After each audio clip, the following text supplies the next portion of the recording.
ఆంధ్రప్రదేశ్ ఉప ముఖ్యమంత్రి జనసేన అధినేత పవన్ కళ్యాణ్ పై వైసీపీ నాయకుడు శేఖర్ రెడ్డి తీవ్ర స్థాయిలో ధ్వజమెత్తారు. గత వైసీపీ ప్రభుత్వ హయాంలో తిరుమల లడ్డూ కల్తీ అయిందన్న ఆరోపణలపై పవన్ కళ్యాణ్ నిరసన ప్రదర్శించిన తీరును, ప్రస్తుత కూటమి ప్రభుత్వ పాలనలో జరుగుతున్న అనర్థాలపై ఆయన మౌనం వహించడాన్ని శేఖర్ రెడ్డి సూటిగా ప్రశ్నించారు. ఇది ద్వంద్వ ప్రమాణాలకు నిదర్శనమని విమర్శించారు. శేఖర్ రెడ్డి మాట్లాడుతూ, వైసీపీ పాలనలో తిరుమల లడ్డూ తయారీకి కల్తీని ఉపయోగించారన్న ఆరోపణలు రాగానే సనాతన ధర్మ పరిరక్షకుడిగా పవన్ కళ్యాణ్ గారు కోచి కట్టుకుని, మెడలో టవల్ వేసుకుని, బొట్టు పెట్టుకుని ఏకంగా మెట్లు కడిగి నిరసన తెలిపారు. భక్తుల మనోభావాలను దెబ్బతీశారంటూ ఆవేశంగా మాట్లాడారు.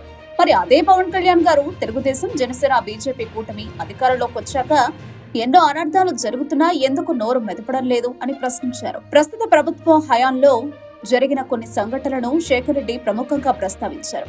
పవిత్ర పుణ్యక్షేత్రం తిరుపతిలో గోమాతలు మరణించిన ఘటనపై సనాతన ధర్మం గురించి మాట్లాడే పవన్ కళ్యాణ్ నోరెత్తకపోవడం ఆశ్చర్యకరం.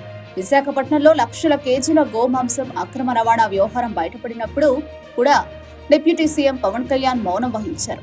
ఇది సనాతన ధర్మాన్ని పరిరక్షించే తీరా అని శేఖర్ రెడ్డి సూటిగా నిలదీశారు. రాష్ట్రంలోని ప్రముఖ ఆలయాల వద్ద భక్తులు మరణించిన విషాద సంఘటనలు చోటు చేసుకున్నప్పటికీ పవన్ కళ్యాణ్ స్పందించకపోవడం ఆయన చిత్తశుద్ధిని ప్రశ్నిస్తోందని అన్నారు. గత ప్రభుత్వంలో ఒక అంశంపై వీరత్వం ప్రదర్శించిన పవన్ కళ్యాణ్ నేడు తన కూటమి పాలనలో హిందూ ధర్మానికి సంబంధించిన ఇంతటి కీలక అంశాలపై ఎందుకు మౌనం వహిస్తున్నారు?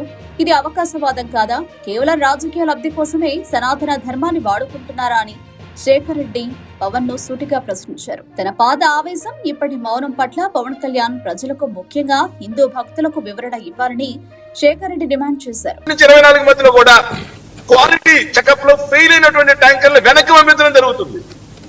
మొన్నటి వరకు ఏమన్నారు పవన్ కళ్యాణ్ గారు?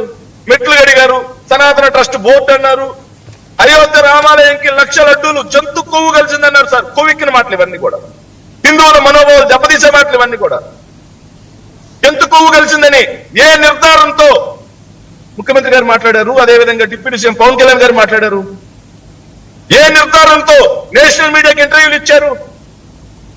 ఈ రోజు ఏమో తెలుస్తుంది, సిట్టు జంతు కొవ్వు కలవలేరంట.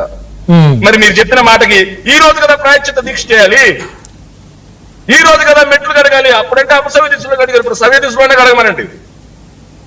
ఈ రోజు కదా మెట్లు కడగాలి. సో ఇవన్నీ కూడా కొట్టుకుపోయినాయి.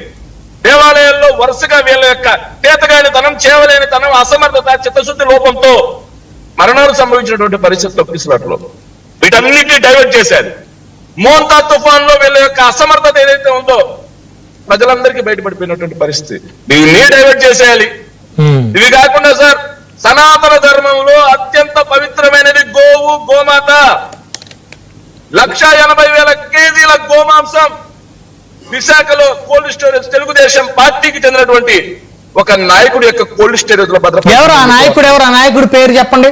ఊరికే తెలుగుదేశం మీద రేటింగ్ కాదు కదా సార్. తెలుగుదేశం పార్టీ ఒక 2 నిమిషాలు అంటే చెప్తాను సార్. చూసి నేను ఈరోజు పొద్దున పేపర్లో కూడా చదివాను సార్, నేషనల్ మీడియాలో చదివాను, నేను చదవడం కూడా ఓకే నేషనల్ మీడియాలో చదివాను, తెలుగుదేశం పార్టీ లింక్స్. విశాఖపట్నంలో గోమాంసం పట్టుబడిన అంశం వాస్తవమా కాదా? మీరు చెప్పండి. As a Hindu, as a journalist, బాధ్యత కలిగిన పౌరుడిగా పట్టుబడిందా లేదా? మరి సనాతన ధర్మానికి ఇప్పుడు కదా నిజమైన భంగం వాటిల్లుతుంది. పవన్ కళ్యాణ్ ఏమండి? సనాతన ట్రస్ట్ బోర్డు ఏమైపోయిందండి? గోమాత ఏమైపోయిందండి? సరే ఇతను sir Bapatla TDP MLA Surendra వర్మతో టీడీపీ నేత సుబ్రహ్మణ్య గుప్తా, ఇతన్ని cold storage. Subrahmanya Gupta Telugu Desam party active కార్యకర్త, బాపట్ల. చాలా ఇంకేమైనా చెప్పాలా? చాలా ఇంకేమైనా చెప్పాలండి. సో ఆయన యొక్క కోల్డ్ స్టోరేజ్ లో అడ్డంగా గోమాంసం దొరికితే దాని గురించి నోరెత్తాం. చనిపోతా ఉంటే హిందువులు నోరెత్తాం.